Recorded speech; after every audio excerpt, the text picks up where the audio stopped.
పెద్దపల్లి జిల్లా మంతని బిక్సేశ్వర ఆలయంలో మహాశివరాత్రి సందర్భంగా మంత్రి శ్రీధర్ బాబు ప్రత్యేక పూజలు చేసి అభిషేకం నిర్వహించారు. మంతని ఆర్టీసీ డిపో దగ్గర యూత్ కాంగ్రెస్ ఏర్పాటు చేసిన అల్పాహారం, మజ్జిగ ప్యాకెట్లను శ్రీధర్ బాబు పంపిణీ చేశారు.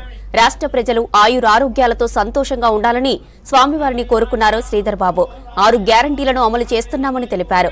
సాంకేతిక నిపుణులు, డ్యాం సేఫ్టీకి చెందిన అధికారుల సూచనలతో సొందిల్లా, అన్నారం, మేడిగడ్డ బ్యారేజీల పనితీరును సీఎం రేవంత్ రెడ్డి ఆధ్వర్యంలో పరిశీలిస్తామన్నారు శ్రీధర్ బాబు.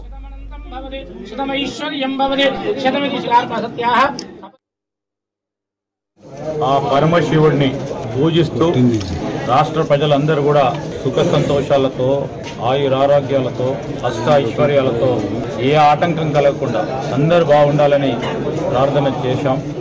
వర్షాలు పడకపోవటం వల్ల కొన్ని ఇబ్బందులు ఎదుర్కొంటా ఉన్న రాష్ట్ర ప్రజలకి ఈరోజు రాష్ట్ర ప్రభుత్వం కూడా అప్రమత్తమై రాబోయే వేసవి కాలంలో ఎక్కడ కూడా త్రాగునీటికి సంబంధించిన అంశం విషయంలో ఇబ్బంది రాకూడదని ఒక ప్రణాళిక సిద్ధం చేస్తూ ఉన్నారు. రాష్ట్రానికి సంబంధించిన మా మహిళా సోదరిమణులందరికీ, అక్కలకి, చెల్లెళ్ళకి, అమ్మలందరికీ కూడా ఈరోజు మహిళా దినోత్సవ సందర్భంలో వారికి కూడా ప్రత్యేకంగా శుభాకాంక్షలు తెలియజేస్తూ ఉన్నాం.